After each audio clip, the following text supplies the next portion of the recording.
Should not have taken that bite. Everybody, today is Monday, April 19th, and sorry, you caught me in the middle of a bite.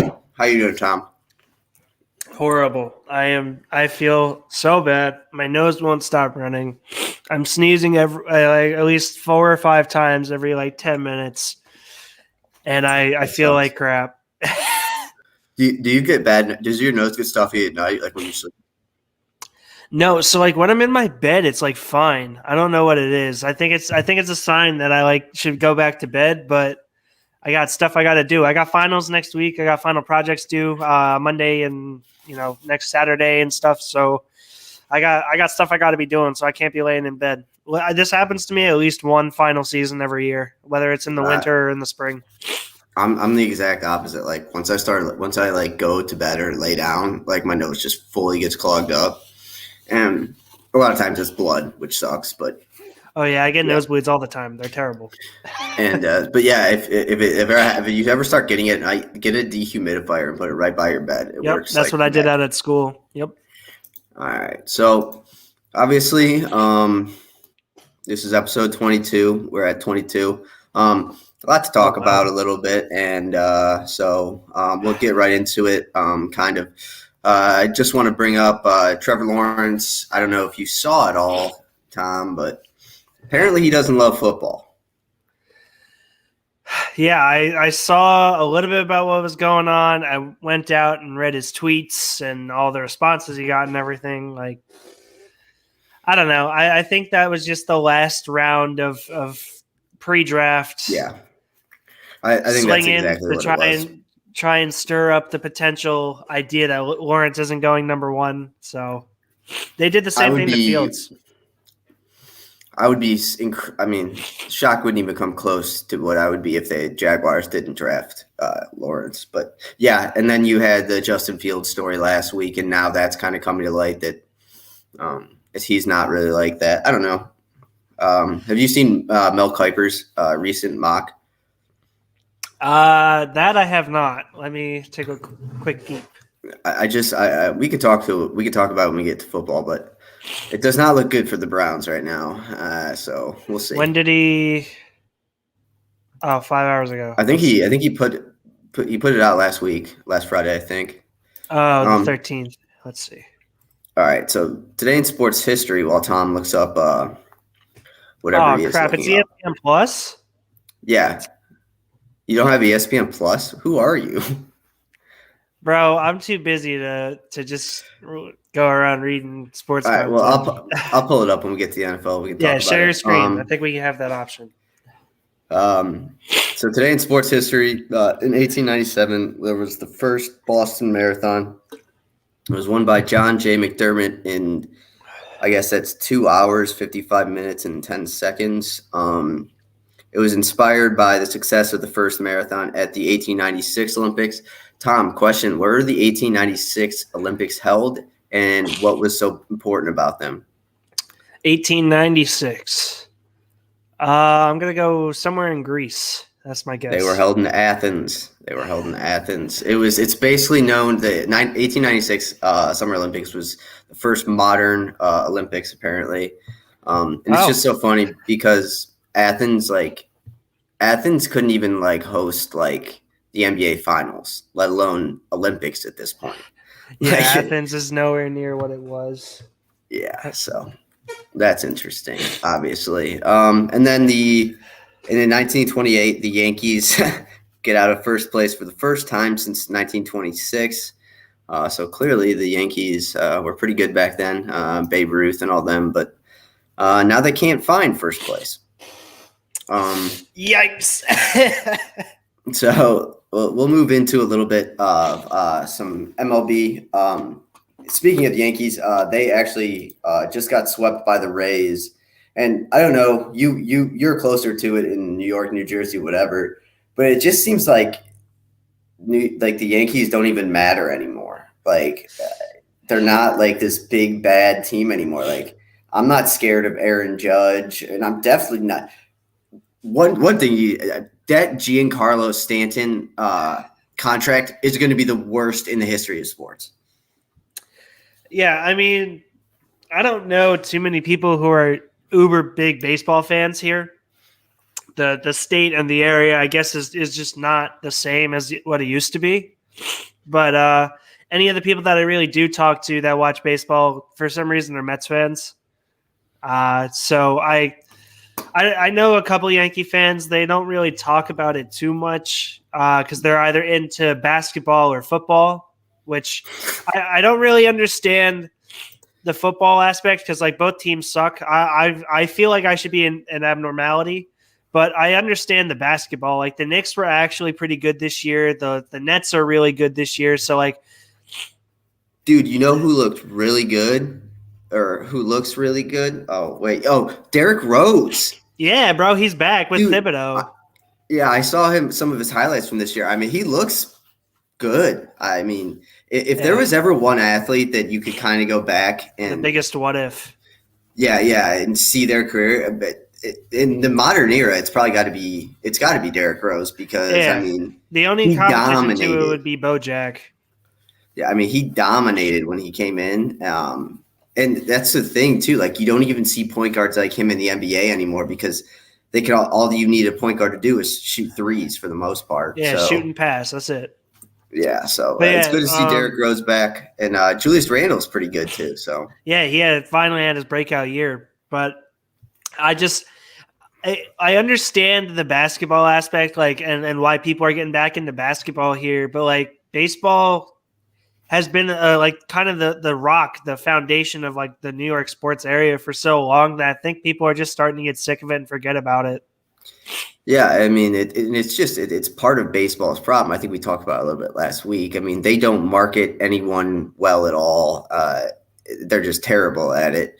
And I mean, yeah, they're just it's getting slower, and all the effect, everything they try to change to make the game faster has not only not made it faster, but it's made it worse. Yeah, it's made the game so much worse. Way worse. So that's always interesting with baseball. And yeah, just baseball. You get excited for like the first series of the week of the year, and then after that, you're like, oh, now we have 12 months until the World Series. So see, I think part of it too is like there's no rivalry games. Like your division games are your rivalry games, but no one gets like excited about them because you play them like 25 or 30 games a year. Like yeah, I mean, and like it's not rivalries anymore. Like the Mets and the Phillies don't get into fistfights like they used to, which was part of the fun. Like that's why people like hockey. It's because like it's all rivalries. Oh, I did forget, getting off topic for a second. Maybe you know more about this than I do. I don't understand it. Is like Jake Paul a good boxer? Yo, that was that was the worst thing I think I've ever seen. Like, I didn't pay for it, thank God. I didn't waste $50. Like, what was it being held on? Triller or something like that? Yeah, it's Triller. Like Triller. Yeah. What an absolute scam. And that is like the lightest way I could put it for our PG-13 channel. Like, why? Because it was an effing joke, dude. Like, oh, I'm gonna pay 50. So not only first they had like 11 different like people perform music. Like Justin Bieber came up on the stage and sang like without lip sync. They had. Oh my God. I don't even want to like get the names wrong, but like they had a bunch of people just go perform music for no reason at a boxing match. Then they had a bunch of no-name fights leading up to the Jake Paul fight. And then like, I have to say, I was watching something on Barstool from the 1 Minute Man. I don't know if you know who that is, but like, I sort of agree with them. Like Jake Paul has literally got exactly what he was looking to do. Like, first, he went into the ring and whatever, and everyone was like, oh, he's not a legit boxer. He has to beat an athlete. So then he went out and got Nate Robinson. Then it's, Nate Robinson's a basketball player. It's not an actual fighter. So now he went out and got a retired MMA fighter. And now it's, he needs to take on a pro boxer. He's literally legitimized himself in the sport. If you're saying now he has to fight a professional boxer. Like, I genuinely hate the guy. I hate everything that he stands for. But like you have to respect the fact that he has put a lot of time, energy, and effort into becoming a boxer. And now you're saying he needs to go pro, basically. Like the fact that it's caught my attention is, I mean, it's clearly a big deal because I still really don't know, like, is he, like, I just can't imagine him being a good boxer. Like, I just don't get it. Well, I boxed for a little bit when I was trying to just like get in shape for whatever reason or whatever. And I have to say, like, his mechanics and his footwork is good. Like it's legit boxing tactics. It's by the book. Like I said, the mechanics are just really good. And he's a big dude. I don't know if you saw him or if you saw a picture from him on your Instagram feed or whatever. The dude's a No, big I'm not out there checking out hot young TikTokers and stuff like that, like you are. No, it's not my game. No, but he's a big dude, and like he's got a really mean right hook. Like he's legit. I have to say, and like I said, I hate him. I don't like him. I don't want to root for him. But like he's literally getting people to pay $50 to watch 11 people perform and to see. And like I have to say, I forget the guy's last name, but Ben, whatever his name is that he fought, Askren. Ben Askren. Like that dude was not taking this seriously. He was like, oh yeah, like he said he was playing like handball or something during the week, and he said in one interview, I'm just gonna paraphrase because I kind of forget the quote, but he's like, yeah, if Jake Paul's a good boxer, he's gonna beat me. You looked at him at the weigh-in, he just looks like this overweight dad that just kind of showed up because he was trying to get it, and then he took a hard fall. He earned the money, but it was all a money grab because he took the hit, went down, wobbled his feet, and then the ref said, all right, that's it, and then walked off with his $2 million or whatever he got for it.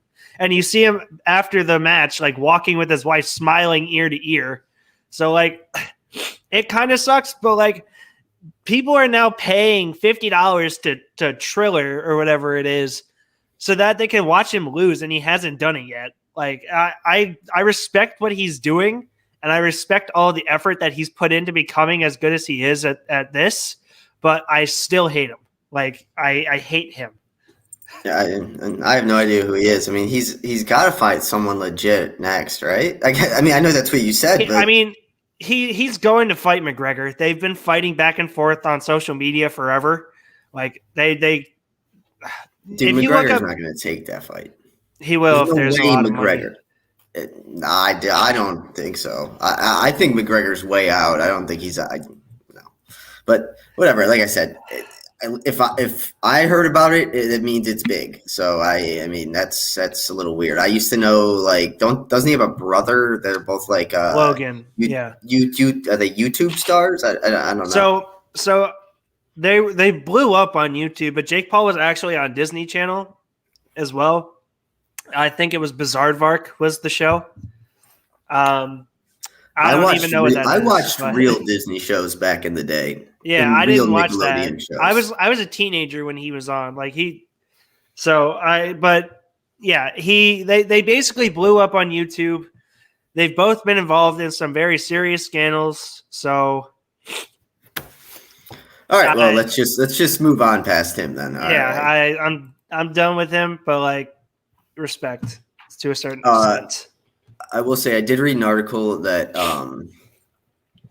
Tim Kirkson put out, and who are like the aces in baseball, and Jacob deGrom, he had his number one, but who he had at number two is I almost said to Justin too, Shane Bieber. Shane Bieber, and what Shane Bieber is doing right now is incredible, and it from a fan's perspective, it sucks. Like it's great, but it sucks. Like I look at it I'm just like, Shane Bieber is going to kill it here for 2 more years, and then he's going to go to the Yankees or the Red Sox. Like, and it's just always going to be like that too, because the Indians are a farm system for the big clubs, basically. So, but he's on like some incredible path. He's about to tie Randy Johnson if his next strikeout, or if his next start, he gets more than 10 strikeouts, he'll like tie Randy Johnson for the most to start a career. I mean, he's really good, but like I said, baseball it seems to me a lot of times it always comes back to the money, and it's just well, and like you say, like as a fan, it's great to watch, but like it kind of sucks at the same time. Like watching Jacob deGrom come in and out every single start, drop 10 people or more with strikeouts, just for the Mets to lose because they can't get the bats going. Like, it's so depressing to watch. All right, I don't want to hear you complain about your bats. You took our only bat. We have no bats. Actually, I take it back. Jose Ramirez is a G. Yeah, no, he's good. I hope he stays. He's the type of dude who actually might stay in Cleveland forever. Yeah, he seems like it. But also, I know that you have anything else, and I just want to touch on this. The fact that the Mets have had 7 of their first 15 games canceled, or not canceled, postponed. Ridiculous. Like, the season opening series versus the Nationals got postponed because of COVID. Then they had some home games postponed because of the rain. Then they went out to Colorado to play the Rockies, and that got postponed, I think, again for COVID, or maybe it might have been snowing. Yeah, it might have been snowing. I don't know. Like, it's nothing that they can really control, but it's just so unfortunate and like a terrible way to start the season. Well, I mean, baseball, we saw it last year, and the only way baseball was able to survive last year in the pandemic was they played a shortened season, so every game was more important. Right. And it just seems like it in baseball, like it's such a long period of time that I don't know. And I have no idea how the Mets are going to make up those games. I mean, if you just said there's 7 games to make up, I mean, that to me that means 7 doubleheaders at least. They've been playing doubleheaders like the past 2 weeks. The dumb rule that I propose for baseball is instead of doing 3-game series, you do like a 4-game series or a 2-game series. And like a 4-game series, you have Friday night, and then Saturday you go early doubleheader, first game, only 7 innings, then do a second game, full 9 innings at night, and then 4. I don't know. I just like day baseball. I think it's cool. I like to go to the game during the day. So, and I'm all in for doubleheaders. I mean, let's face it, it's not like baseball guys are under intense scrutiny for their, physical, how good of shape they're in. Yeah, especially because the pitcher's not playing in both. The only ones I feel bad for are the reliefs, but that's why there's a bullpen. Did you see that Pablo Sandoval, it was one of the all-time screen grabs because you know who Pablo Sandoval is, right? Yeah. He went in for whoever team he's playing for. He went into pinch run, and like the screen grab was just like this huge guy on first base, pinch run. It is just like that's not real. Why would you pinch run for Pablo Sandoval? I mean, he's slower than molasses. So I have no idea. Yeah, well, I'm not even gonna lie. On to the NBA. I'm going to grab tissues while you start real quick. Apparently, Kevin Durant is hurt again. He left yesterday's game with what looked like a hamstring injury. I don't know. Tom will say something when he gets back, but I don't think it really matters how much Kevin Durant and the rest of those guys, or James Harden and Kyrie Irving, I don't think it matters how much they play together. Because once they get into the playoffs, and as long as they're healthy in the playoffs, it shouldn't matter. And those guys are too good to not gel together. If you kind of look at it this way. There is only a month left, I guess, in the regular season. So as the more I'm looking to it, it looks like the Warriors and the Mavs are 2 of the teams that are going to have to play in. Really? At least, yeah. Well, because the Warriors are terrible. I mean, yeah, I've been seeing. Yeah, I was just gonna first say of all, going on. I'll address Steph Curry in a minute. Okay. But so yeah, it looks like they're going to have to play for the playing game. I mean, how stupid is that in the NBA? Like 2 of your most marketable stars, one of them isn't going to be making the playoffs just because you put a stupid little play-in tournament to help to stop tanking, which hasn't helped stopping tanking at all. So, and on to Steph Curry. I once again looked at it yesterday. I don't know, whatever. Someone brought up Steph Curry, and I was kind of maybe talking about the 2016 championship for the Cavs. The fact that Steph Curry won a unanimous MVP when he won it is the biggest joke in the history of sports. Who are the only other two players to ever win a unanimous league MVP?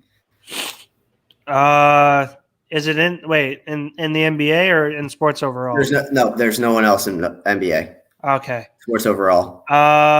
It's only happened 2 other times. Okay. Can you give me the sport? Hockey. Gretzky?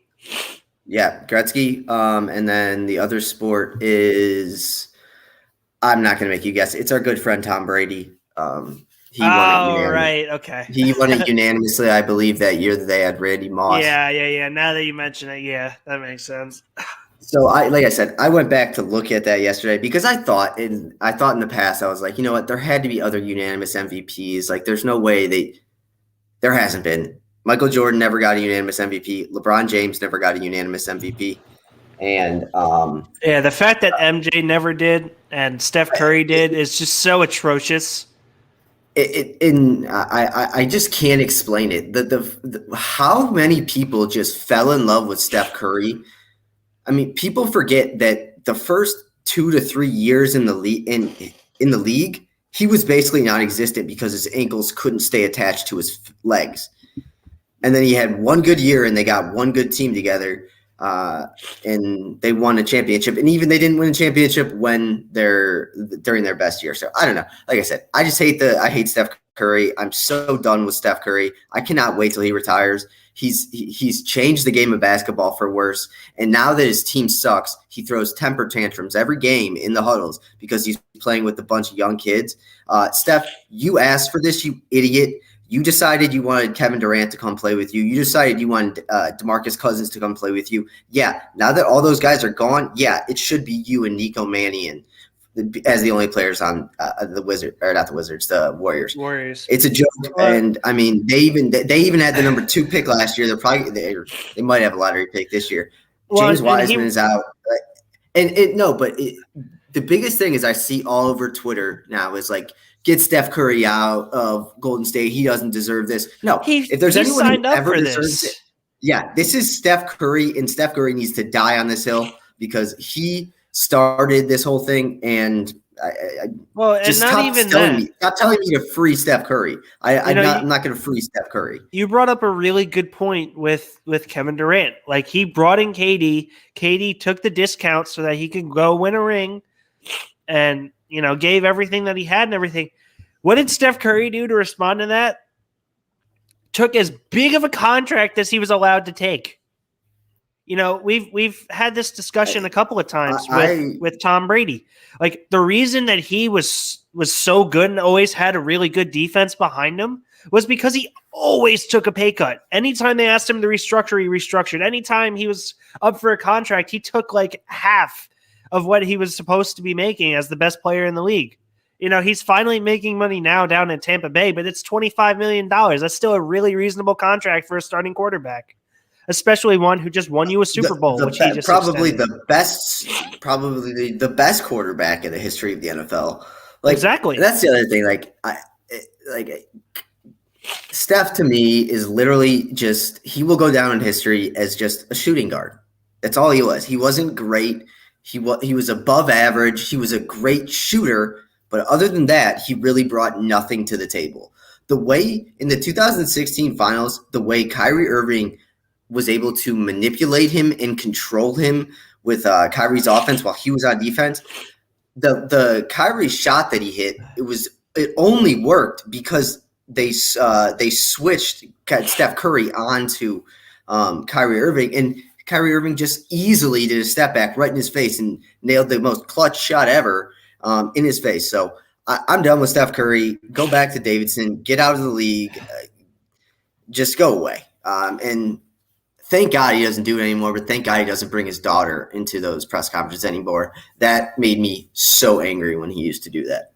Yeah, and the media bought it right into it. Like, he knew what he was doing. Oh, yeah. I mean, that's the thing. Like, the only reason Steph Curry and the Warriors were a thing is because LeBron made himself the villain by going to Miami. So he made himself the villain, and people just wanted someone else to win or someone else to do something. So like, oh, this guy who's had 79,000 ankle surgeries, who wears shoes that go up to his knees, and he shoots over 40% from three, so we like him now. So I'm done with Steph Curry. I'm done with his brother. I'm done with his family. Then go away. Seth Curry is one of my favorite players to get in 2K because he's a budget beast. I refuse to play with any player from the Golden State Warriors ever. No. Seth. Steph. Seth is on the Mavericks and the one that I have. Yeah, well, but like I said, the more I'm thinking about this, I might hate Steph Curry more than I hate Tom Brady. Actually, you know what? I absolutely do, because I at least respect Tom Brady. That's fair. I don't respect Steph Curry. I don't respect Steph Curry. So, all right, good. I got my rant out of the way. Okay, I feel good. I feel good now. I'm glad that we can help you get through your trauma.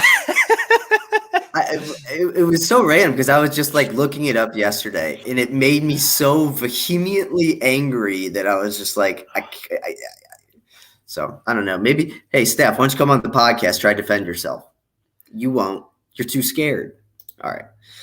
I really hope that he sees it. It's like, all right, bet. And then you have to stand up to him. I do too. Are you kidding? I would say these exact things to Steph Curry. I really don't doubt it. Like I think why we would go viral. We would go viral. Yes. Anything else from the NBA or MLB that you saw this week? Like I said, do you think it matters? Do you think it matters how much Durant, Harden, and Irving play together in the regular season? Because I don't. I already said this. With them instituting the play-in games and where the Nets currently sit right now, there is no reason for them to play another game. They should rest and be 100%, so that when they're getting a 4 or 5 seed or whatever they're going to get, because all 3 of them are out. Like in my hypothetical, it's like because I think they're currently sitting at like 2 or 3 overall or something like that. But with them out, let's say they fall down to 4 or 5. Those 3 guys are fully 100% healthy, while everyone else is like, oh, we were just trying to get up so that we didn't have to play the 2 seed or the 3 seed, and now you have to play a power trio in between in the Nets. So like, I wouldn't, if I was Steve Nash, I'm not playing any of them the rest of the year. Yeah, and I also kind of wanted to bring this up with the big 3. How obviously it started. Personally, I think it started in Detroit in like 2003, 2004 with Ben Wallace and those guys. But that's probably just because they beat the Cavs early on in LeBron's career, so I kind of think of them as that. So I mean, you went from the Celtics to the Heat, and then to the Warriors now, but. Like, I don't even know if I can include the Nets as like a big 3 or a super team, because none of them have a track record of staying healthy. Like when LeBron, Kevin Love, and Kyrie all came to the same team, they were all healthy. They all played for most of it. Like, it just seemed like, what big 3 are you going to get together anymore that's not going to get injured? I mean, the only thing I would argue with that is this is the first year of them being together and being like, this is the first year Kevin Durant's healthy, because remember, he was out all last season, I believe it was. He hasn't played basketball in like 2 years. Yeah, I mean, but he's still coming back. Kyrie is having mental breakdowns left and right. So who knows what he's doing. And, you know, James Harden, I think, is just taking it easy until the other 2 are back, in my opinion, at least. That's just what it seems like. But I feel like the next year is going to be the first year of that super team if they're all healthy to begin the season. I think that's when we're really going to see this super trio. But, I mean, there's no way they're all going to be healthy at the same time. I mean, that big 3, I guess, without James Harden, because he kind of has a pretty clean history. But, I mean, Kevin Durant, like we just said, he's been out of the NBA for like 2 years. So I don't like the super teams, and I think the NBA is kind of ridding themselves of it in a way, just because I don't know. I don't know. Like I said, I don't know. I just don't like the NBA, and I wish it was different. I wish it was more like college basketball. So Yeah, I don't know if you um, saw as well. LaMarcus Aldridge was supposed to sign with the Nets, yeah, but he retired. he abruptly retired because of an irregular heartbeat they found in his physical. Yeah, that's he should be counting his blessings, because I would imagine the next time that was an issue would be on the court, and he easily could have died. So Yeah, so congrats I to him. I do think LaMarcus Aldridge had a really good career. he did, Um, even though he uh, never won. Like he I bounced around. He bounced around a lot of teams too, though. So, yeah. do you ever think there's going to be? I mean, I guess you think of Luca right now, really, but do you ever think in the future there's going to? In I guess you could even say any sport where a guy will come to a team, get drafted to a team, and stick there through his entire career. Do you ever think we'll see that again in any other sport? In any sport? In Because any sport, I think the NFL is the only place you have a chance at it. I mean, I feel like basketball. I really wish basketball went back to it, but it's never going to be the same. You're always going to have those one or two people that'll stay on their teams forever, like you said, Luca. In all honesty, I was going to say Trey Young, but the Hawks are just so bad, and they're not going to be good anytime soon. That he's going to have to leave if he wants any career.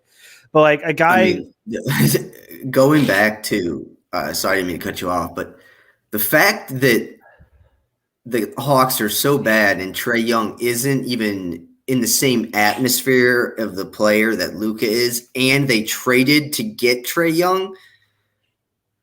I mean, that's a franchise killer. yeah, 100%. But I guess at least Trey Young is doing okay. So I would say he's good. I'm not going to say he's a superstar like the media tries to hype him up to be, because that's the only real player they have down in Atlanta. But he's good. Like he would be a really solid piece next to a guy like Luca, so that he's not the number one option. But like Trey Young isn't the number one option yet. He reminds me. He's like a poor man's Kyrie Irving. That's exactly what I was going to say. He was an early career Kyrie Irving currently. Like if he had a LeBron James with him, it would be perfect. And then he could go on to another team and try to grow into the one like Kyrie tried to do with the Celtics. But I mean, he ended up not doing that. But I agree that Kyrie Irving is a perfect comparison of where Trey Young's at right now in his career. He has the potential to grow into the one, but he's got to go and actually do it. Yeah. All right. Let's we'll hit the NFL last, obviously. So obviously I want to talk a little bit about the FCS reveal yesterday. It shocked a lot of people. I was shocked. I was shocked. So the top 4 seeds are South Dakota State is the 1 seed, Sam Houston State is the 2, James Madison is the 3, and Jacksonville State shockingly got the 4th seed. Doesn't Deion Sanders coach no there? one really No, that's Jackson State. That's in Mississippi. Okay. This is Jacksonville. This is Jacksonville State, but it's not in Florida. There's a Jacksonville in Alabama. Okay. Yeah. I knew it was close. I was like, oh, is it Jackson State, Jacksonville State? I don't know. So the big news over the weekend, obviously, other than the reveal, South Dakota State did beat North Dakota State in the Fargo Dome. The only thing really heading forward with the FCS, whoever wins the national championship this spring, it will probably come with an asterisk next to it, because so many teams dropped out. There were so many postponements and so many cancellations that it just was a way messed up season. But hopefully the playoffs are good. Yeah. That's all I got for the FCS, really. I think I had some other college football. Oh, spring games happened this weekend. Did you catch anything good? No, man. I've just been doing schoolwork for the past week and a half nonstop. Obviously, in Alabama's spring game, Bryce Young looked like the next Tua, basically. So that's fun. It's really exciting. It is exciting because the Ohio State basically has three quarterbacks going in. I can't, but CJ Stroud got most of the first team reps, and he looks to have the job in hand heading into fall. But you never know what could happen. I mean, what was it? 10 years ago, Braxton Miller was ready to go into his junior year, and then he tore his shoulder or whatever. So, and then before we get into football, I do want to talk a little bit about soccer. So, have you seen? It's been all over the news. Have you seen any of the news about the Super League? I had heard very briefly about it and how it was crazy, but other than that, I have no recollection of anything soccer. Okay, so right now, basically, soccer, you either play in England in the Premier League, Spain, La Liga, French, the League One, um, and then like the top four teams from each country has its however many teams go to the UEFA Champions League, which is what it is now, and that's supposed to be it's like the World Cup. It's a 32 teams make it. It's round robin, then you go on to the semis and the quarterfinals, whatever, something like that. And it's always worked. It's always been good. They've always worked with FIFA, and but now basically the richest clubs, because basically soccer used to be owned by like actual English people that liked soccer and things like that, and people that wanted to stay. Now they're owned by rich billionaires who got money from oil, basically. So they have proposed a supposed European Super League that would feature the four top teams from the Premier League, the three top teams from Spain, three top teams from Italy, one top team from France, and other depending on they'll have a play-in. And basically they're going to hand out $6.3 billion every year, not just to the winner, but it's supposed to it'll generate $6.3 billion, which is insane, but it doesn't surprise me. So the real issue here is obviously Manchester United, my team, and a lot of the big teams have said they want to do this because it's going to help them make more money. It's really bad for the fans because if this turns into what it could turn into, I mean, you're not really going to be able to go. You're not going to be able to be a follower of a team that goes to, because that's what's cool about the Premier League in London, like in England. Like you can go see Liverpool play England, just take a bus or take a train for an hour or two. But if the Super League happens, then instead of playing 100 miles away in London, you might be playing in Barcelona. So you can't really do that. And it was slammed by all the media people in like for BBC and everything like that. But I think it's going to happen. It kind of sucks, but it's also kind of good because I like soccer and the fact that I would like to see the best teams play. I don't really have a fandom because I've never been to a Manchester United game. So, but yes, it's supposed to have a big effect on FIFA in general. They're saying FIFA came out with a statement saying that basically there's a possibility that if whatever clubs join this Super League, if they won't let the players from the Super League play for their own countries in the World Cup and Euro. So it's a big problem going forward. I'll probably write something about it in the future, but it's obviously outside of our realm of football. But I do know soccer, and this is what I just said is the biggest sporting news in the world today, just not in America. So Yeah, it'll be that's interesting. crazy. Yeah, they've been talking about doing something like it for about 10 years. Basically, when the rich tycoons came in and bought the teams, like what's his name? Shad Khan, the Jaguars owner, also owns Arsenal, maybe. So they're all just rich and they want to make more money. So it'll be interesting to see what happens with it. But yeah, I'll keep you updated. And Sounds with good. that, I did my soccer bit. Tom, take us. What's going on in the NFL? I mean, If you've been on your Nothing. phone at all today and have seen any amount of NFL news, the biggest thing is that Alex Smith announced his retirement this morning. I mean, no one's really surprised, but everyone's a little bit sad, I think, because it was such a great comeback story for him. I still am a very big advocate that they changed the Comeback Player of the Year trophy to the Alex Smith Comeback Player of the Year trophy. He has earned at least that, I think.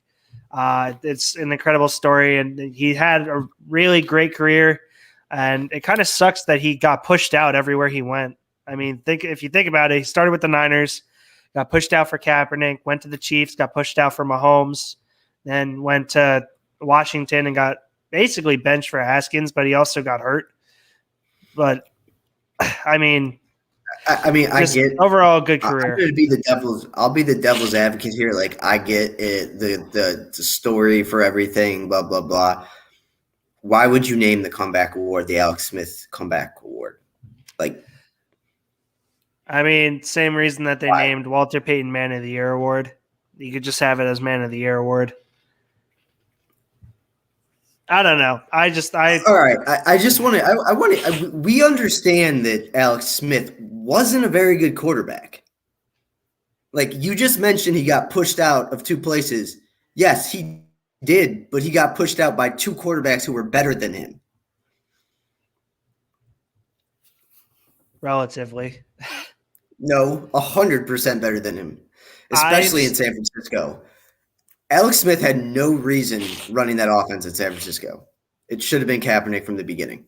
But I agree, his comeback is awesome. I'm happy for him. I'm happy that he retired because, honestly, I didn't want to see him on a football field again. I saw him a couple times, like, on last year, and I was like, dude, just get off the field. Count your graces, man. So yeah, I'm happy he retired. Yeah. Just happy that he still has legs. Yeah, exactly. Yes. So, but like I said, I will play the devil's advocate and say I think it's a little much for Alex Smith. Yeah, I mean, if we're gonna name the Comeback Player of the Year, then can we name the Coach of the Year award the Urban Meyer Award? I mean, he's just that. Urban Meyer made Alex Smith. Yeah, but he hasn't coached in the NFL. He made Alex Smith. Yeah, but he didn't coach in the NFL. Go on to your next football news. Okay. I'm just clearly you're not in your game today. I am destroying you. I feel like crap. I don't know what else to no, say. I got you. My head feels like it's been mashed in, so I'm just gonna read off the next piece. Tom Brady had knee surgery. I don't know if you saw, but he's gonna be ready for minicamp. I don't really think it would have had too big of an influence whether or not he was there, because everyone knows who he is and how he's going to run things. So, and mainly the team is returning, so it's not like if this happened last year and he was trying to build relationships with people and like come into Tampa Bay and kind of like be that leader that they needed, it'd be different. But the fact that 90% of the team is returning, I don't really think it's that big of a deal. So I do kind of want to talk about one thing. You've seen that all the guys are pulling out of off-season OTAs and stuff. Yeah.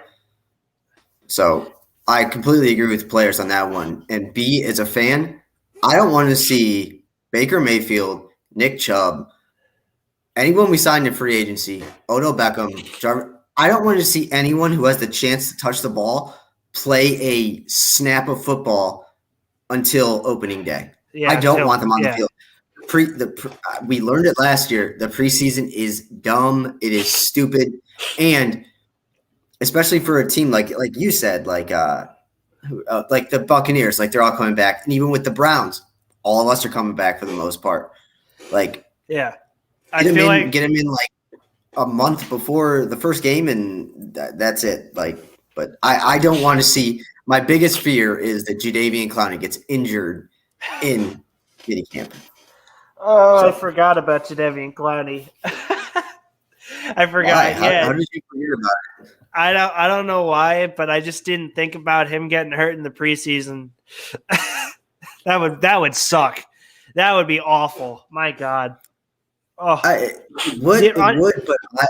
It would, but I've tempered my expectations for him that it wouldn't fully on kill me if he got hurt. It would paralyze me, but it wouldn't kill me. right. I feel like the only teams that really need to do mini camp or a team that needs to like go through preseason like normal are teams getting a new quarterback and teams that are like have a new head coach. Like those are really the only two teams that should be, or two types of teams that should be taking it seriously. Everyone else should be resting their players, just working on new plays with the practice squad guys out there. Like just take it easy, wait till opening weekend and then go ham. So, but like a team like the Jets where they have both and they fit into both categories, they should be like trying real hard. But on another level, like don't try so hard to the point that you're going to get your players hurt in preseason. So, last couple bit of news, Trey Lance is having, I think, currently his second pro day right now. The 49ers are extremely involved. This is what I've been seeing and hearing. Do we know what the Niners are doing with that 3 pick anymore? I mean, there have been so many stories and everything. I don't even know. That's kind of why I wanted you to check out Kuiper's. Remind me after this. I'll send you my ESPN Plus password. It's easy, so you can look at them from now on. That's the thing. Kuiper had not the Giants. The 49ers taking Justin Fields. Which brings me to another point, which is I'm going to ask you this pretty much every episode until it happens. Are you prepared for Zach Wilson in New York? I'm honestly just going to be happy that we're not going to be starting James Morgan. Honestly, I've found a good way around it for you. It's just exciting that it's a new quarterback. You can just throw it out there. It's something new. Yeah, I'm just excited for it. I really want them to make the right pick because we've flopped on so many quarterback picks now. It's not even funny. Yes, and I hear what you're saying, but I don't think this, other than Trevor Lawrence, I don't think there's any home run in this draft. I'm starting to think Penei Sewell isn't even that good. Yeah, no, I've been seeing a lot of reports of that too. Yeah, everyone wants him to play on the right side. You don't draft a right tackle in the top 10. So yeah, no. Yeah, unless you're desperate like the Bengals.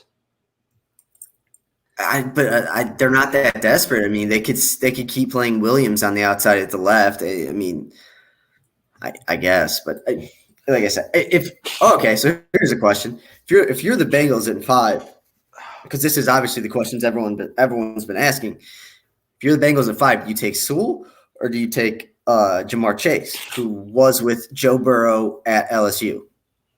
Right. So me personally, go ahead. You can go ahead. No, go for it. I was going to say, originally I wanted Sewell for them, but I think it'd be better off if they just got Chase. I mean, me personally, if I were the GM, I would try and trade down to a team that's trying to get back up for whatever quarterback's left, if there is one. Because like we've been saying, quarterbacks could go first 4 picks, maybe 5 even if there's a trade and the Niners take Jones. Absolutely could. I mean, there could end up being 5 to 7 quarterbacks drafted in the first round. But the only issue I see with the Bengals is I don't see. I mean, trade back for what, an extra 3rd round pick or something, because the market's kind of been set. You're not going to get next year's first. Yeah, I mean, you look at what the Dolphins got for 3. And that's higher than what you have. So you're not going to be getting 3 first-round picks. You could get a first next year potentially for 5, especially day of when everything's the most valuable it's going to be. So but the issue I see with the Bengals is they are at 5 though. That either some team really is desperate to move up to. But then, I think you trade if you're another team looking for a quarterback, you're not worried about the Bengals. So if you're after that, I get what you're saying. Yeah, it makes but sense, but yeah, the issue for me with that is like, yeah, you could say, okay, I'm not going to worry about the Bengals. Then you go and say, okay, who's at 6? Well, that's the Dolphins. They traded back up there, and they're not going to trade down again. Then 7 is exactly. the Lions. They need a lot of stuff. But the Dolphins aren't going to draft a quarterback either. So like Right. basically, if you look at it, like all the teams behind, I guess 7, you guess I would say that want a quarterback, like say fit, like they're going to go up to the highest point where they think they have to get up to. They're not going to overreach to get up. At least I wouldn't think so. But then again, the Bears did that with Mitchell Trubisky. Right, but a team like the Bears, right? They're down at 20. They could be looking to get a new quarterback because Andy Dalton's not it. So they could say, "Hey, I'm gonna send the boat to the Bengals," and then you worried about if you're the Broncos, because I really have the Broncos in mind as trading up for a quarterback. That's what I was really talking about when I was talking about moving up to 5 with the Bengals, because they're at 9 currently. And you're right, like the Bengals aren't taking a quarterback, the Dolphins aren't taking a quarterback, the Lions aren't taking a quarterback, and who's 8? Yeah, their own Carolina. Their only threat would be Carolina, and I got they to just say, traded for Darnold, and they're not going to take a quarterback. So yeah, you would say that they're sitting there, but the team like the Washington football team, where they just signed Fitzpatrick, they could say, "Hey, Trey Lance is still on the board, and he fits perfectly with Ron Rivera's system and ideal quarterback. We're going to trade up to the Bengals and get him." Or, "Hey, I'm the Bears. I need a quarterback because Andy Dalton and Nick Foles is a crappy quarterback room, so I'm going to trade up." So then you got to get into a bidding war. Yeah, but I understand that, but let's not pretend like Cincinnati doesn't need a lot of help as well, because that means if like say the Bears at 20 are trying to get up, they're going all the way back to 20, and I don't think the Dolphins want to do that, or I don't think the Bengals want to do that. I think this is especially. I think this draft year is like you don't want to – if you're in the top 14 or 15 right now, you don't want to fall out of that, because I think like once you get to the top 20, it's a pretty big fall off to the rest, I think. Yeah, but if you're saying, hey, you want to trade up to 5 from 20, give me the 20, your second-round pick and your third-round pick, you're getting a lot more draft capital down the line that can help you potentially this year. And I know that's not as valuable as a first next year, but a first next year doesn't help. So if you're really worried about getting stuff this year, there's going to be good guys in the second that you can potentially grab. Yeah, but there's not going to be blue chip guys. Yeah, I just if I'm in the top 10 right now, it would have to be an incredible offer for me to trade out of the top 10, because I mean, like I said, let's be realistic. Once you get past like Caleb Farley, and I mean, then it's just a bunch of them. Then you have Owusu Koramoah, you have Zayden Collins, and you have Elijah, the dude from Ole Miss. And Terrace Marshall. So I just feel like that's the one thing that I've been kind of looking at towards the Browns. Like, it's going to suck because I think I said this last week, but one of the receivers is going to fall into the Browns' laps. And that just sucks because I wish one of the corners would just fall into the Browns' laps. Yeah. I get what you're saying. It's a matter of perspective and what the Bengals are trying to do going forward. Like if they're going to say, hey, we're going to try and build up draft capital for you, Joe, so that we can get you a bunch of stuff over the next couple of years, then I would trade down. If you're saying, hey, we think that he's going to be back on time and we can compete in our division, then I would say hold on to your pick and take whoever you want, who's not going to be a quarterback. But it comes down to what the Bengals are trying to do and how long they're looking forward. It's like, would you rather own a lot of little houses in California, or would you rather own the $45 million mansion on the beach? Exactly. Like, I want the mansion on the beach though. I think because the problem with that, I think, is the problem with doing that and building a team is, like you said, getting smaller pieces and parts. Then you end up like the Colts, who, granted, aren't bad. Don't get me wrong. And they should make the playoffs, or they made it last year and they could make it this year. So it's not terrible, but then you turn into that's what I think. Yeah, but you could also end up like the Dolphins, who have, 20 picks in the first 3 rounds over the next 3 years.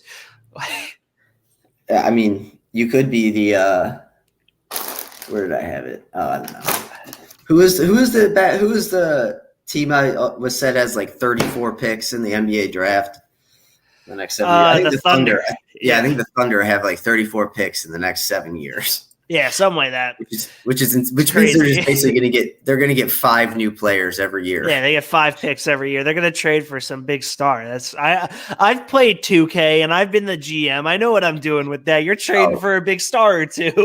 Oh God, don't even get me started. But yeah, so well, I'll let you start because I kind of want to go into the Browns in a sec. But I'll let you go if you want. Anything Jets wise, really. I mean, like I said, you just kind of my advice would just be like, kind of look at it like I kind of looked at Johnny Football for the Browns. Like I was like, I know he's not that good, but I'm still excited. And then when you just can't get too excited because then when they flail out of the league, it sucks. Yeah. Well, and I'm not gonna lie, like if I were picking, I would take Fields, but I see the upside that Wilson has and how enticing it is for a team like the Jets. So, like, I don't hate one or the other. I just really hope that they don't pull a Jets move and take Trey Lance. I mean, I haven't seen one mock with that, so I got to say I doubt that. I know, but I'm just like, we've seen crazier things from the Jets. I mean, they drafted, or that's the Giants. I mean, never mind. Yeah, they drafted the guy out of Duke in the top 10. So. Yeah, so, like, I know that's the Giants, but hey, something could be in the water in the facility. Who knows? I really don't want to see them mess up the pick that bad. I got you. I mean, yeah. I mean, do you guys have 2 first-round picks or 1? 2. We have the Seahawks. I thought you did. Okay. So the new thing that everyone – well, first of all, I'll get into the Browns. They had to cut Sheldon Richardson. People don't understand it. And I understand some people's anger towards it because Sheldon Richardson was a big part of the defense, but he's a guy that's replaceable, in my opinion. Like they already found Malik Jackson. Are you okay? Yeah. Are you throwing up in your shirt? No, I'm just chilling, bro. Okay, well, whatever. So they already brought in Malik Jackson. They have also Andrew Billings, who they signed last offseason, but then he opted out. So you have to hope Clowney is good, A, and then B, it's what happens when you have to get good players to win. I mean, Sheldon Richardson was just a casualty of the offseason. So I don't really understand that. And then nothing infuriates me more right now, more than anything, is all these Browns people that say they should take a linebacker.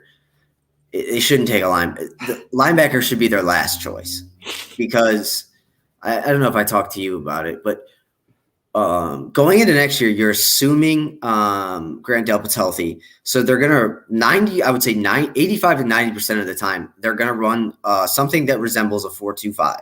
Right. So they're going to have Johnson, Harrison, and Delpit on the field 90% of the time with 2 corners, whether that be Denzel Ward and J.C. Horn, hopefully, or Denzel Ward and Greedy Williams. So, and then they already picked up Walker from the Colts. And then, I mean, if you really need one more outside linebacker, I'm fine with you taking one later in the draft. Or, I mean, Taki hasn't been terrible. They really like Jacob Phillips. He missed most of last season as well. He's a linebacker at LSU. They really like him. And then, I mean, you have enough linebackers where linebacker is also a spot where you can get a decent guy in later rounds. So, I can't remember one of the Ohio State linebackers, Pete Werner, I think. Baron Browning's probably going to be in the second. Did you see his 40 time? Yep. That was insane. I like Baron. I don't know how he wasn't very good at all. I mean, he was good, but just was never is what he really lived up to be. Yeah. I mean, there's 3 guys that I think the Browns could potentially land at linebacker in the second round that I would be ecstatic about if I was a Browns fan. Whether it's Baron Browning or what's the guy from Missouri? I just had his name. Nick Bolton. Or the guy from Alabama, Moses. Dylan Moses. Dylan Moses. I think All all of them those should guys, be around in the 2. they'll be around it too. I think it's still too early to take them. But yeah, I think if you're the Browns, I honestly think you either. But that's the thing. Corners are flying off the board now, I guess too. I mean, all of them are. I mean, I've seen Asante Samuel Jr. sneak into the first round of some drafts. Is he a corner? Yeah, I thought he was listed as a safety. Yes, Mike. So and then you have Newsome from Northwestern. Yeah, great. I've seen him a lot in the end of the first round. And the more I've seen Farley is going to fall. And while that I would be incredibly happy if he did fall to them. I don't think he will. I think his tests will be okay enough. But yeah, so I just don't think they should take a linebacker. And then everyone who's all on the board of you got to take Christian Barrymore from the defensive tackle from Alabama. No. You need to understand that some positions of football are more important than other positions. Like defensive tackle, you can find a group of guys that are good together and rotate them. Yeah. That's fine. Like you can't just get a corner or like something like or a wide receiver. Like so. Yeah, I don't want an interior defensive lineman or a linebacker. So yeah, basically it's corner or bust for me. Corner or bust. No, that's not true because I mean, if one of the receivers does fall into their hands, I mean, I can't blame them for taking him. Yeah, I mean, OBJ could be a potential trade piece if that happens, and you could go get a linebacker out of it potentially. What do you not understand? I don't want any more linebackers at all. Or not the corner, whatever. Yeah, because I'm just telling you, they're going to run a 4-2-5 for most of the season.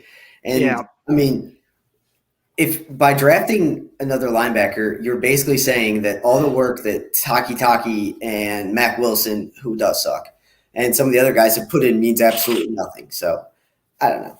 I just don't want a linebacker. But yeah, I mean, like if you get one of those receivers, I would strongly consider trading Odell for a corner or a linebacker, depending on how they're feeling. Because, like, who knows? But, like, I agree. Like, if you could get Farley, I think you're in a really good position long term. Like, he has a lot of the potential that you're looking for, and he has the physical traits to be a really good corner. But, like you say, it comes down to the test results. And I like I said, I mean, Greedy Williams is why we're in this situation, and that's kind of Caleb Farley seems like the same kind of issue. So I don't know. So do you want to do your article now, or do we want to do who we think had the best off seasons? Let's do the best off seasons, and then we'll go into that because my thing's more draft centric. Okay. So my top three, I think in no particular order, I think the Patriots, the Browns, and I'll say the Giants, I think. The Giants? Fair enough. Yeah, because I like them picking up what's it, Galladay. And then it sucks, but I mean, Bill Belichick does have a track record that his stuff does work. So I would say that. And then the Browns offseason wasn't as, until the Clowney signing, wasn't as like amped up as it was broken out to be. But underratedly, I think they signed the best underrated players. Like I said, John Johnson, in my opinion, was the best signing in free agency. Right. Other than maybe Tooney or maybe other ones, but I mean, John Johnson changes that whole defense. I mean, like I just said, he basically takes you out of the need for a linebacker. Right. So when I read what we were doing, I was looking at specific moves, not just overall teams. Give me your moves then. All right. Yeah. So I think the Rams getting Stafford for Goff was just an absolute steal for them, and it's going to really help out that offense. Not that Goff's horrible or played horribly like he did. They made it to the playoffs last year, right? They lost in the first game or maybe second. No, they won their first game. Right. They beat the Seahawks. That's right. But I'm not like so Goff wasn't horrible, but Stafford is just a better overall quarterback, and I think he's going to fit the system a lot better. So I really like the Rams for that, and it adds to their already stellar defense, like having a more complete team wise. Another move that I really liked was it's underrated because the Raiders are going to suck this year, but signing Yannick Ngakoue, it really helps their pass rush that they were really lacking. Now they can focus on offensive line in the draft because they basically traded away everything else. So that's why I was like, oh, I didn't know we were doing teams, just overall team moves, but like signing Ngakoue is going to help their pass rush out. And who's that guy that they have? Max Crosby. But they level out because they signed Kenny and Drake, which is one of the worst signings of the offseason. Right. And then other than that, I agreed with the Galladay deal. I really I know this is like more fandom, and I'm not going to say it's the best move in free agency or anything, but like the Jets signing Carl Lawson was a really underrated signing. I felt they got him for, the Jets signed Carl Lawson, paired him up with Quinton Williams as our like two defensive end guys. The Jets really beefed up their defensive line. So like they signed a lot of guys and I think it's going to be a really good pass rush for the year, but it's by no means the best move in free agency. And I have to say, like I did a lot of reading and I was looking around Bleacher Report and ESPN. A lot of people were like, oh, the Carson Wentz deal was the best move because now the Colts have a quarterback. Like, I don't really agree with that. Like, he's such a question mark. Yeah, he's just not. He's not a question mark, Tom. He sucks. Why do you hold on to these quarterbacks that you think are good? Like Carson Wentz is never that good. He's never been good. It's because the only reason I say he's a question mark was because he had the good season under Reich, and he never had the weaponry that he has on the Colts. I don't know about. I mean, other than Jonathan Taylor, T.Y. Hilton's like 37. Who else is he throwing to? I mean, I believe Michael Pittman's going to be really good. And they have Pascal, who has a lot of speed. That could be his deep ball receiver. And that's not going to be Jalen Reagor. And I'll say it's a very minuscule upgrade from the Eagles in terms of weapons. But like Jonathan Taylor, you're like, oh, yeah, other than Jonathan Taylor, like Jonathan Taylor is going to be good for a really long time. And he's a guy that's going to take a lot of the pressure off of Carson Wentz, which Miles Sanders was never going to do. So you think Jonathan Taylor is going to be really good for a really long time? Okay, maybe not a really long time, but he'll be good enough for the next couple of years until his contract's over. That's a long time in running back years. The average lifespan of an NFL running back is like 4 years or something like that. So I'll say that he'll play out his contract and be really good. Yeah. I don't think he'll be really good. He really doesn't bring much to the passing game. I mean, I understand that you want to hold on to Carson Wentz. Him going to Indianapolis, it was a lateral move. It wasn't backwards. It wasn't forwards. It's better because like he has the defense that's not going to be giving up 30 points a game because the Eagle defense was horrible. The defense in Indianapolis is really good. Yes, but the defense being horrible in Philly had part to do with the fact that Wentz sucked, so they were always on the field. Yeah, and I'm not going to debate his contract. I mean, it's horrible because they couldn't. Look at the cap hell that the Eagles were in until they traded him. I mean, I put a lot of blame on him for that, but like, I just say that he's a question mark because I think that it's like he could be different, but I really don't see it. But I'm not going to go out and say, oh, he's going to be just as bad because like he could not be. That's all I was trying to argue there. All right, whatever. Trey Lance is having his second pro day right now. Yeah.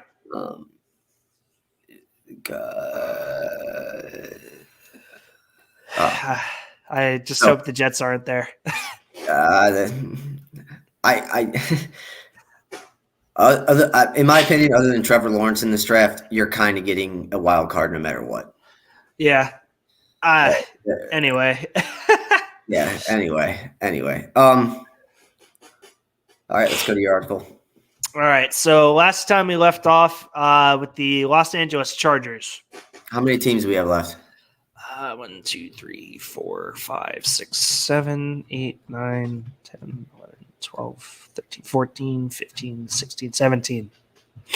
But these are shorter. Okay. So the Chargers, I think there's really only one move. You got to protect Justin Herbert at all costs because you saw what happened to Joe Burrow.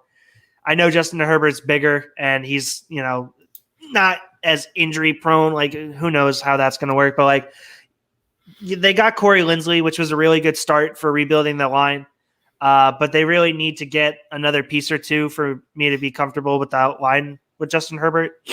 So when Justin Herbert seems like I think he has decent mobility. Yeah. But he looks like a guy who's like tall and skinny in the pocket that like you could see like two tackles coming at him and ripping in half. So. Yeah, exactly. So getting a guy like Rashawn Slater at 13, should he fall that far, I think would be a really good steal for them.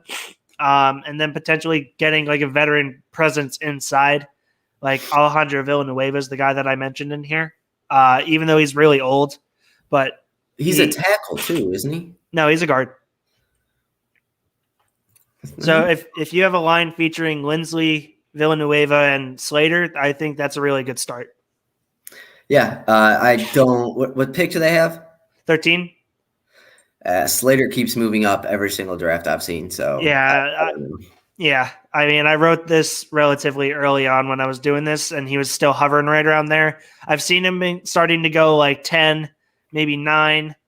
I think in Kuipers he went 8, and I think because that's the last one I looked at. Yeah, to Detroit. Oh no, Detroit's 7. Carolina. I think so. Yeah. Yeah. So, but I mean, it's like he could fall, and should he? That's great. And in that scenario, if he's gone, I would probably have them get corner. Which, like, I know you don't want to hear, but they lost Desmond King in the trade, and they also cut Casey Hayward. So their secondary is really lacking. Yeah, AVT might not be a bad pick for them at 13. Elijah Vera Tucker. Yeah, true. He's very versatile. He's very versatile because I know he's played center and both guard positions. Obviously, you don't want to put that guy out on the tackle, but I mean, if you're thinking about building, I mean, since you love the Colts and how they build their team, drafting Elijah Vera Tucker would be very Colts-ish. They drafted Quentin Nelson, so. Yep.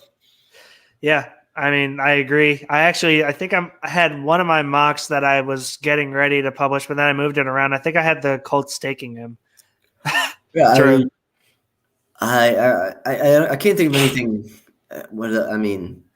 They screwed up by not re-signing Hunter Henry, but very much so. Yeah, I mean they screwed that. I mean, especially for a young quarterback, it seems like the young quarterbacks in the NFL these days, like they find their comfort blanket in their tight ends. Like 100%. They always know they can throw it. Like one of the reasons Baker Mayfield took a huge step this year is because the front office went out and signed a really good tight end for no reason, considering we already had David Njoku. But I love it. You don't got to preach to the choir here, man. I like Njoku. I thought he could have been really good. I did. I can't remember. I was reading it though, and I kind of agreed with it. It might have been Mary Kay. She's beat writer for the Browns. Right. I don't know. What were we talking about? Njoku. Oh yeah, she was just saying that it was a bad pickup of Austin Hooper, considering they've had a number 1 tight end forever now. And let's be honest now. I mean, the Browns have the best tight end room in. No, I'll take the Patriots. Yeah, the Browns and the Patriots have the 2 best tight end rooms in the NFL. Which is weird because have you ever seen Austin Hooper? Like, he doesn't look like a natural tight end. Yeah, he looks like a receiver. And no, but when he catches the ball too, like he's not a natural pass catcher. But I mean, like I said, one of the reasons Baker made the huge leap this year is because he found all those tight ends. And Harrison Bryant,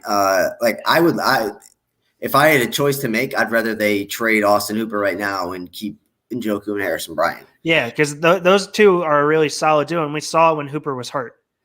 Yeah, I mean, and Harrison Bryant was getting all the passes, and Njoku was doing a lot of blocking, which I didn't love. But yeah, if Harrison Bryant can put on some weight, he'll be good. So yeah, I like that. I would also love if they traded Njoku to the Jets. Anyway, moving on to I'm trying to think that I don't want anyone that's on the Jets. I don't think. I would Probably say not. usually I would say I mean Marcus May I would want, but we signed another safety, so yeah. Well, but like anyway, I'm not gonna get into that. Next, we have the Rams. I didn't really feel that the Rams had too many holes on their team because, like, they have their new quarterback, they have a shiny new running back in Cam Akers, they have a solid set of receivers, and they took one in the second round last year, so they pretty much got that covered. Their tight ends kind of suck, but and their defense wasn't their defense number one, I think, at the end of the season. So understand it was, yeah. I didn't really. Go ahead. I don't think I think actually this is going against your article, but I think you'll agree with me. I don't think they're a Rams or a team that's one or two players away. I think with the best option for the Rams right now is to build depth. Like they need to sign, like they need to have someone behind Akers because I mean it was obviously unfortunate that Jared Goff messed up his thumb last year, but I mean that comes back to depth. And now that I think about how I just said that, that was very stupid considering he's a starting quarterback. But whatever, like I just think they could use to add depth. But what did you pick as their move then? Draft a late round quarterback to back up Stafford because I really don't think what is it John Wolford's their backup. I don't think he's like legit. I know that McVay loves him and loves the athletic ability that he brings, but I mean I talked about Kellen Mond. I mean, like if he got him, I think McVay could have a field day, and he's a guy that could take over when Stafford retires. Yeah, I have. Well, I just can. Once again, I can just never picture Kellen Mond anymore because he's right-handed. Now, every time I think about it, I think I don't know why I thought he was left-handed, but I thought he was basically a carbon clone of Tua Tagovailoa. Thought they were the same person that both threw with their left hand, but I mean, Kellen Mond's been rising up boards too. He reminds me a lot of, and I think he'll actually be better in the long run. He reminds me a lot of the not Jaron, not Fields, Jalen Hurts. Jalen Hurts last year around this time was skyrocketing up boards for whatever reason. He had a good couple of pro days. Yeah, I think he had good interviews too. Too, true. So the next one, I mean, we already touched on this because I mentioned them before. The Raiders. I mean, they need to rebuild the line because they literally traded away 3 or 4 of their starters. The more I think about it, the more I'm just like, John Gruden wants Derek Carr to get killed so we could just play another quarterback. So we could play Mariota without having to having to pay Carr. Yeah. Yeah, we talked about it last week. I mean, Mariota, like as long as he doesn't like come out, if a game he comes in, it isn't like horrible, he's going to be a hot name. He was already a hot name. Apparently they had a bunch of calls and they just decided not to trade him. Honestly, I would rather the Jets trade for him for like a third or second round, maybe seconds too, but like a third round pick for Mariota and then take someone at 2 to just give him another weapon or take take another lineman, like I've been saying. Like you could do so many things if you had Mariota, and I think he still is a really good quarterback with a lot of potential. Yeah, the only issue I can see with Mariota, even though I think he's a better passer than Lamar Jackson, is you still have to kind of, if Mariota is going to be your quarterback going forward, you don't have to completely change your offense like Baltimore did, but you are going to have to make some adjustmants. But no, I agree. Which is good for the Jets because they have a new head coach coming from San Francisco.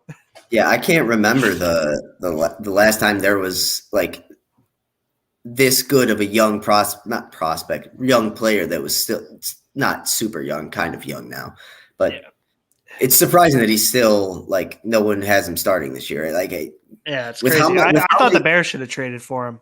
I agree. Like with how many quarterbacks we see every week go down with injury or just play bad or coaches get fired or coach changes, you would have think someone would have taken a shot on him this year. But I mean, if they didn't want to trade him, hopefully they have a short leash on Derek Carr then, Right.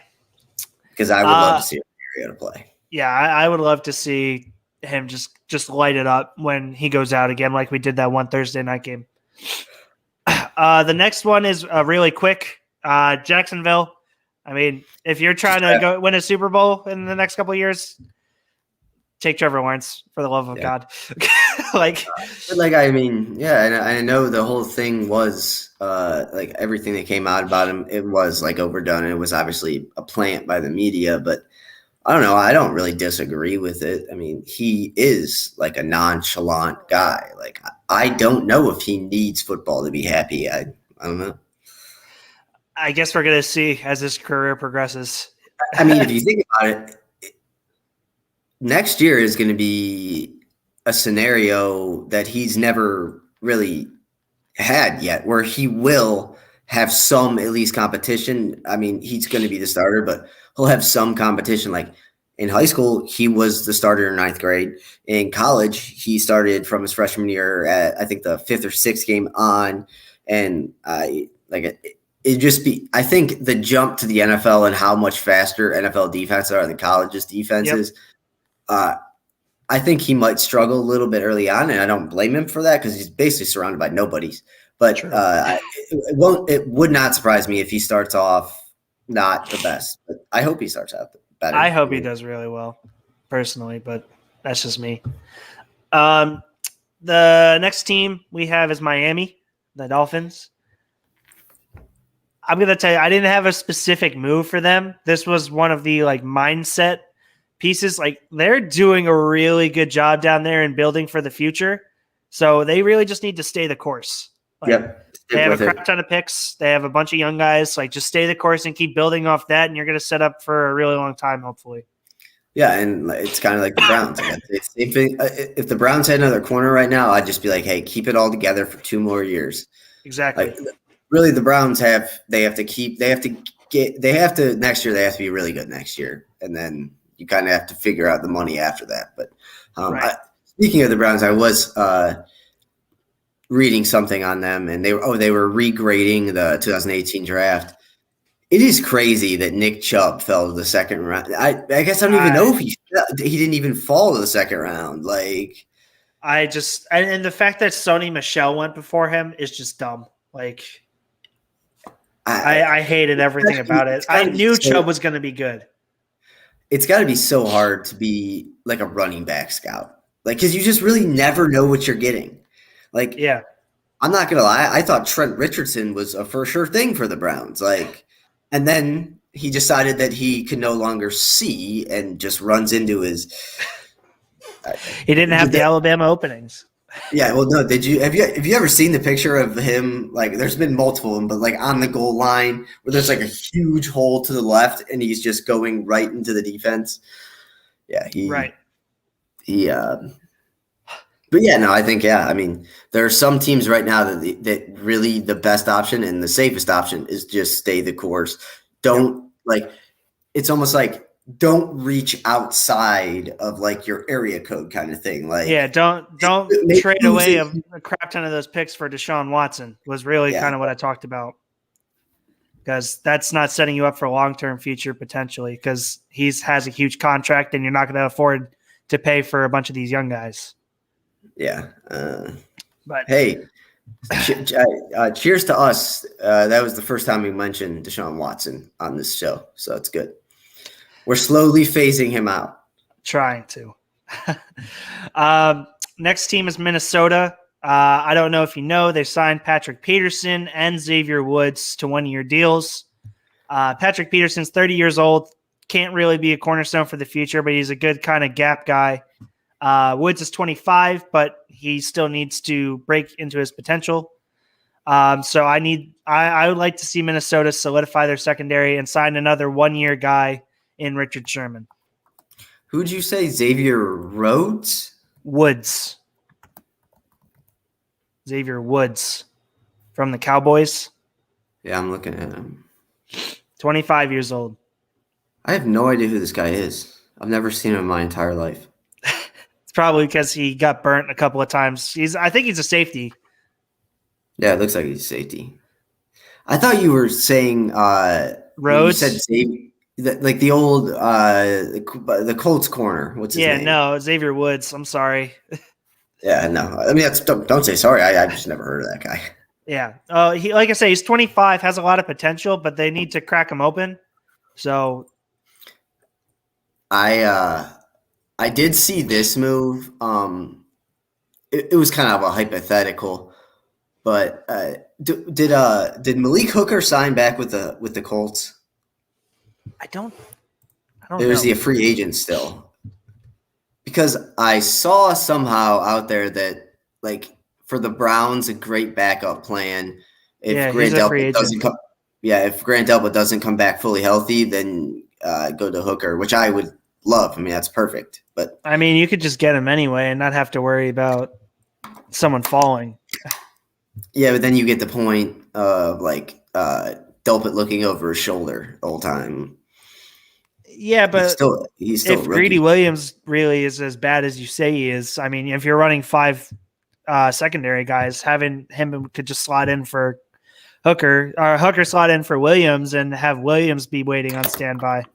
Because Hooker, I think, is a really good like man guy. I think he plays really well when he's like, no, I don't know. I think it's actually the opposite. I think he's a very, zone? very good zone free I knew safety. it I was don't think one. he's I mixed him yeah. up with the other guy. I don't know. My head's Which mush. it is weird though, but I mean he was much better free safety in college. I mean that one year he had like 4 or 5 pick sixes. Yeah, I mean, talk about a Yeah. guy that never lived up to what he looked like in college. Hasn't, Well, I he should only had say. He still has that was time. I mean he had one good year in college. So Right. what do you expect? Okay. I think this one's another pretty self-explanatory, so we don't have to take too much time on it. New England. I mean, Cam Newton's not the guy. I don't know why they paid him 15 mil this year or 17 mil, whatever he got, but they need a new quarterback for the future because Jared Stidham sucks. Agreed. And I hope that they don't get someone who will win. I mean they're probably I've seen more and more Trey Lance and Trey that Lance. sucks. Yeah, that would suck. I'm honestly I'm okay if they take Trey Lance. I don't love it. If they take Justin Fields, I'm gonna be very angry. Very upset. And Kyle Trask in the second round for them, I guess would be smart, but I really wouldn't like to see it because he's the exact type of guy that Belichick would find a way to win with. Yes, and I just don't want any quarterbacks to go. Yeah, no, I despise New England. I want who is that quarterback for the Bills that I think I asked you about this earlier on one of the shows that threw all the pick sixes? Nathan Peterman. He's on the Raiders. Yeah. I want Nathan Peterman to go to New England. I'd be okay with that. Really like that. Oh, there's the quarterback for the future. He's young. Another move I had seen for the Browns, hypothetically, Gilmore from New England. Yeah, that would be solid. He's a rented guy. Yeah, he's a rented guy, of course, but I'll take him for a year. So is Sherman. Sherman to the Browns wouldn't be bad. He's just injury prone. Yeah, he's injury prone. I think he's more of a zone coverage guy. I don't know. Sure. He should make the transition to safeties pretty soon, in my opinion. But I don't think he's going to. I think he's got like 2 more years in him. Yeah, sign him to a 2-year deal. New England, or we just did New England. New Orleans. They obviously lost Drew Brees. They have Jameis Winston and Taysom Hill in an open quarterback competition down there. But one of the major cap casualties that they had was losing Emmanuel Sanders, who ended up signing with the Bills. So they need to find a new receiver to play wide receiver 2 behind Thomas for either of those quarterbacks to succeed. What pick do they have this year? 30. I think they're in good. I mean, one of the receivers will follow them. I mean, yeah. Whether I like Rondale Moore or Kadarius Tooney, I think Kadarius Tooney's going to the Bears. I agree, but if he ends up falling, I think he and Moore are on the same level for me. Plus, See, both of those guys are guys that the Saints would love. They just look like Saints guys. You keep saying these receiver names, and the more you say it, I'm like, and the more you say it, and I'm like, oh, those guys will probably be around at 30, but the more I kind of now want a receiver now. I don't know. Yeah, it's weird. Because, like I said, I mean, it's going to happen. Like, Terrace Marshall is going to fall into their laps. Rondale Moore is going to fall into their laps. We've never been in this situation where we could just draft the best player. Best player available is a lovely option. This is uncharted territory for the Browns. Right. Literally, I don't think we've ever been able to draft just the best player. Up next is the New York Giants, the football Giants. Go ahead. Go ahead. That was awesome. We both went and go ahead at the same time. That was incredible. Did they Barkley's still on his rookie deal, right? Yeah. Yeah. How many I think more he's got years another year or two left. Because he was in Sam Darnold and Baker Mayfield's draft class. Yeah. He's got, I think, 2 left. I think Baker's just has this 1 left, I believe. Yeah, but then that's the 5th-year option too. Yeah. So they have 2 technically. I think the Giants did really good this offseason. They're not really agree. good. I think they did a above average, well above average job. Agree. And I think they because they could have gone the route of what New England did and just started paying for everybody. And they didn't. So which is a change for them. You gotta, if you're a Giants guy, you just gotta hope that Galladay pays off because he's never really been. I guess he was the go-to guy in Detroit, but yeah. I don't know. Hopefully, he has a good season, and hopefully, the Giants are really the only team that could ever beat the Patriots. So I just want them to keep beating the Patriots. Love it. I agree 100%. At least we're not Boston. At least we're not Boston. I would really like to see because I feel like the Giants are in a very similar situation to the Browns where they kind of could take anyone they want and it would be justifiable. So I couldn't really come up with anything to do with that first round pick. So what pick do they have? 11. I was going to say 12. Okay. If they were to just come up with a backup plan for Daniel Jones, I think they'd be in a fantastic situation because right now you're locked into Daniel Jones. You have no backup plan. Their backup is like Colt McCoy it's Mike. Is it Mike Glennon? I think it's Mike Glennon. No, it was Colt McCoy last year. Yeah, and he looked good. I think it's Glennon this year. I think they went out and signed him. Yeah, I just know it was Colt McCoy last year because he played against the Browns, and the Browns are the team that drafted him. So, yeah, Mike Glennon is now the backup there. So, mad respect to Mike Glennon. Just keeps finding a way to make money. Yeah, living the dream as this clipboard holder. He's not the long-term option. So again, I brought up talking about them taking Mond, Ellinger, or even Ian Book. I mean, any of these late-round flyer guys that they could potentially groom while they're letting Daniel Jones be Daniel Jones would be good enough for me as a guy who likes rooting for the Giants. I think if Surtain falls to them, I think you kind of have to take him. Yeah, him and Bradbury would be absolutely deadly as corners. Yeah, because I actually think Surtain's going to go 10th to the Cowboys or whenever they pick. Could also go to the Broncos at 9. Not according to you. You want him to trade up for a quarterback. I said it's a possibility. In my latest mock, I haven't taken, I think, Parsons. Yo, if they got Micah Parsons there in New York, have him and Blake Martinez and the rest of the group that they have, I think that would be really cool. Really solid. You still won't be as good as the Browns, though. Probably That's not. all that really matters. Playing for second place over there. Okay. We have a few left, but the rest of them are really simple, and I made a lot of jokes in them, so we can kind of breeze through them if you're okay with it. The Jets need to figure out who QB2 is, obviously, because they need a quarterback. So hopefully they don't mess it up. The Philadelphia Eagles have any input? Receiver, I guess. I said pray because their team is. I put in here. It might be a hot take. I think they're in a worse situation than the Texans. They have no quarterback because, like you mentioned a couple of times, Jalen Hurts is Jalen Hurts. They have no receivers. They have Miles Sanders at running back, who is not the most consistent person. They have no offensive line other than a bunch of old guys. Their defense sucks. And a new head coach and a new GM with cap issues. Who's their head coach? Nick Sirianni. Oh, that's who they got. Okay. Yeah. New head coach, new GM, and they have cap issues. So, like, they're in a much worse situation than the Texans, in my opinion, other than the fact that they have their own draft capital. Yeah, I don't think as like a whole there's anything as bad as the Texans, but yeah, I mean, I got the way you brought it up. I mean, I can't really think of. I mean, the Eagles. I mean, they didn't re-sign. What's that tight end's name? Ertz. They're actually looking to trade him. And then the only other player, they literally only have Miles Sanders and Dallas Goedert on their team. Those are the only two players worth mentioning. Yeah, that's bad. It's horrible. And so what pick do they have? I think I asked you this. They traded down from 6 with the Dolphins, so they now have 12.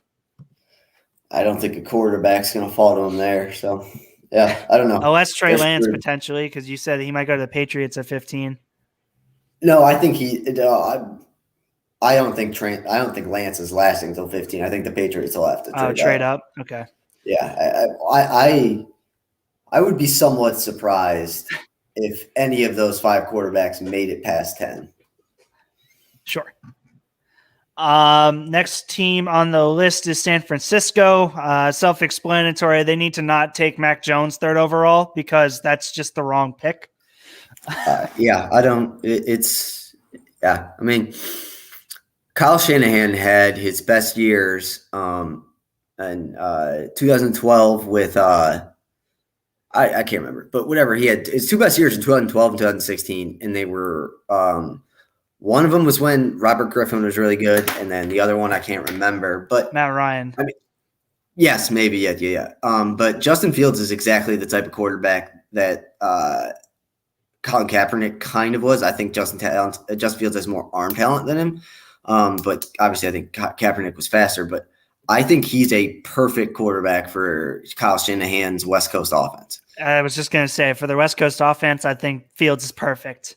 He can run the ball, he can run the options, and then be able to throw out of them and play action. I mean, he's going to be a great fit there if they take him, because Mac Jones just is not it.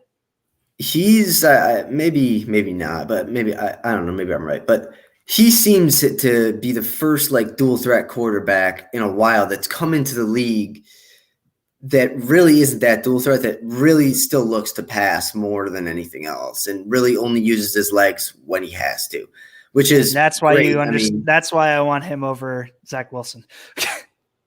that exact reason right there. He can run if he wants to, but he looks to pass first. And I think out of a quarterback, that's a very, very big thing to have. Yeah. Well, yeah. You're going to have an issue if your quarterbacks are like, I see Lamar the 15-yard out. It's open. F it, though. I'm going to scramble. I'm going to scramble for 3.5. But, yeah, like I said, I think Fields would be the perfect quarterback there. I do think that if he did take Mac Jones, he would make him respectable, but the biggest problem with Mac Jones is like I don't think his ceiling is much higher than it is right now. Like I don't think he looks like a Jimmy Garoppolo clone. I mean, we've said it a couple of times. He doesn't have the tools to be a perennial Pro Bowler or first team All Pro.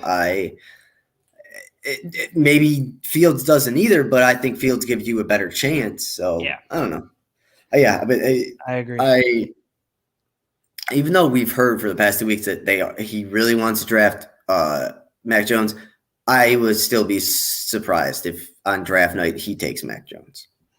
Yeah, we talked about pre-draft hype a lot, so we're going to leave that. Seattle, I mean, we heard all the rumors of how frustrated he was with the pass protection, and to the point where he wanted to trade. Sign this man some pass protection. Like I know they traded for Someone from the Cardinals or the Raiders. I forget which one. They traded for somebody, and Was it that's Trent great. Brown? Trent Brown. Gabe No, it Jackson. I actually wasn't. have it here. Gabe Jackson. Gabe Jackson. Okay. So that's great, but that's only one guy. So Also, I have a little issue with Russell Wilson too. I don't think he ever wanted to leave. I think he was just using that to gain leverage to make them pick who he wants, and I don't necessarily blame him for that because if you think about it, I mean, I know this goes back to my thinking with like Lamar Jackson and Kyler Murray, but you have to think that his ceiling is somewhere around there too. So, agreed. We'll see. And he's a little older, so yeah. I mean, yeah. Oh, that's yeah. And Russell Wilson, like, I mean, he's 32 now. He's already running at the lowest, like the least amount of times every year. It gets lower and lower. So I think part of that's just because the wear and tear is catching him up on his body. You know what I'm going to be interested to see? I'm going to be interested to see if Russell Wilson develops shoulder problems towards the end of his career, because that would be very Drew Brees-ish, and that could be a sign of why you don't want to take small quarterbacks, because then you got – I mean, it makes sense that if you're a smaller quarterback, you kind of got to load up. But, yeah, Right. It'll be interesting to see if he has shoulder issues. But I also don't think he ever wanted a trade, and that was just – yeah, I don't think he's ever leaving Seattle. Why would he? I mean, he's a god there. True. So, Pittsburgh, I mean, Big Ben looked like crap the second half of the season. Part of that might be because they had their bye in week 4, but you need to find a new quarterback. I really thought they were going to trade for the Jets for Sam Darnold, but I thought he was going to be good in Pittsburgh. Yep, him or Jameis were my two guys. I love Jameis. Yep. So which one are we on? So that was Pittsburgh. So we're going to move down to Tampa Bay. I mean, you guys just won a Super Bowl. Just keep re-signing and building on it from last year. That's exactly what they're doing. So yeah, except that's what it's kind of become a conundrum, I think, for a lot of NFL teams. Like you kind of saw with the Chiefs this year. Like, what can the Buccaneers really do different? Well, because like you said, they won a Super Bowl, so you want to keep 90% of the team or as much of the team together as possible.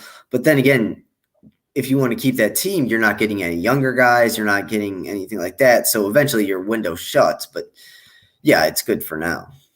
Yeah. Well, and you're not looking for 5 years down the road. Like Tom Brady signed an extension through 2022, I think. So like you're literally looking for this year, next year, and the year after. Or no, not even. I think it's just the next 2 years. So like they're not looking to play long game. Keep re-signing guys. I talked about how they might look for a running back with that last pick because I don't believe in Ronald Jones, and he has shown that he's not amazing and a guy who can carry the RB1 workload all the way through the season. I don't think Najee Harris is going to be on the board, though. I don't think so either, but I'm just saying they could look there as just a piece guy. And you probably want him to take Travis Etienne. I don't want them to take that. I want the Jets to take him in the second round, but they're going to consider it at least. I found a new running back that I like. Okay, who? Javonte Williams out of North Carolina. He gives me really, really, really big Nick Chubb vibes. Yes, but it's been shown in, I guess, stats. I was reading something about this, which is funny. When you have two college running backs in the same team that split carries, it basically means that they're both average. I mean, we saw that with Nick Chubb and Sony Michel when they came out, and look at what happened. True, but Georgia's also a little bit different than North Carolina. I get that. I'm just saying, though, like this year's running back class, there's two guys that are way above everyone else. And outside of that, like it's just not the same. But if you're going to take a shot on a guy from North Carolina, I would want Javonte Williams over it. The other guy, I forget his name off the top of my head. They have a linebacker in the draft too. I think his name's like Chaz something. He came to UNC as a real skinny wide receiver, and now he's like a linebacker. Right. Huh. I didn't know that. Michael Carter, I think, is the other running back. That's what I was thinking about. Michael Carter Williams, the guy for the Sixers. Yeah, well, Michael Carter is the running back, and it threw me off because Williams is the other running back. So I'm like, oh, crap. Did I just blend them together? Yep. But I thinking of a running back, or was I thinking of the basketball player? We have two teams left. One is Tennessee. I mean, not if you're any team losing your top target in free agency, it's going to suck because Corey Davis, I think, had the most catches last year for the Titans. But not only looked good too. Yeah, he was finally starting to turn the corner, and then the Jets took him. So you know where that's going to go. But not only did they lose their number one pass catcher, they lost their top two pass catchers, or two of their top three at least, in Jonnu Smith and Davis. So all that's left is A.J. Brown. And while I like A.J. Brown, I love everything about his game, he can't be the only guy. So the Titans really need to draft an elite pass catcher, whether it's a tight end or a wide receiver, because they're just they can't roll with just A.J. Brown. And they cut Khalif Raymond, who's now on the Lions. So there went their wide receiver 3. Yeah, I forgot that Corey Davis left, but yeah, I mean, they need to find someone to throw to because, well, I guess we don't know this for sure, but I mean, at some point you have to think somebody's going to find a way to stop Derrick Henry, or I guess maybe not. Or he'll retire early. I mean, who knows? Yeah. So, yeah. No, I agree that, I mean, there's other places that they need help with too, but I mean, definitely receiver. But it also helps as a team that you have a guy like Derrick Henry, so you know if you don't have a top receiver, it's really not that big a deal. Yeah, but it's just hard when you look at the teams that have a top running back and a really good wide receiver 1. It's hard for the quarterback where if they don't get anyone, they're going to run Derrick Henry more. They're not going to just try and feed A.J. Brown. Yeah. They're going to just try and run Derrick Henry more, and then teams are going to start stacking 8 in the box, which is exactly what the Titans want. But then when you run a play-action play, they know exactly where the ball's going. Yeah. So they need to get at least one more guy to at least keep defenses on their toes, because you could double A.J. Brown, but if you have another guy who can win a one-on-one, you're in a better spot than if you don't have that guy. Yeah, I'm surprised they didn't even go after any of the receivers. But what are you going to do? They probably thought they were getting Davis back. I hope not. That would suck. And then the last team that we have is the Washington football team. I made theirs a 2-part move that they need to do. They need to find an actual name because no one's going to root for a team that's named Washington football team for much longer. I don't know. We're the Cleveland baseball team, and I really like it. But then they need a quarterback for the future because Ryan Fitzpatrick, while he's amazing and the ultimate bridge quarterback, he's not. Yeah. He's like 39. He's not going to be the guy in the future. I could see them at 19, maybe like trading down or just reaching for Kyle Trask. I don't think they'll. I think at 19, unless they move up, they're not going to go for a quarterback. So they'll trade. But the thing that sucks with that is then trade down so that the Browns can move up. I'm fine. But I forgot what I was going to say. Washington football team quarterback they're not going with. Oh, the thing that sucks for them is Ryan Fitzpatrick is just good enough where he'll win you some games so you aren't tanking. Yep. So but you got to remember this football team went to the playoffs and like they gave Tampa a run for their money, sort of. Yeah. I mean, like, and that was with Heineke at quarterback. And like, I know they signed him to a 2-year deal and he's young, but like, he's not a legit option for the future. So maybe they're trying to make a push and bringing in Fitzpatrick to win them a couple of more games potentially, but he's not a long-term option. So you need to get a new guy was my thought process.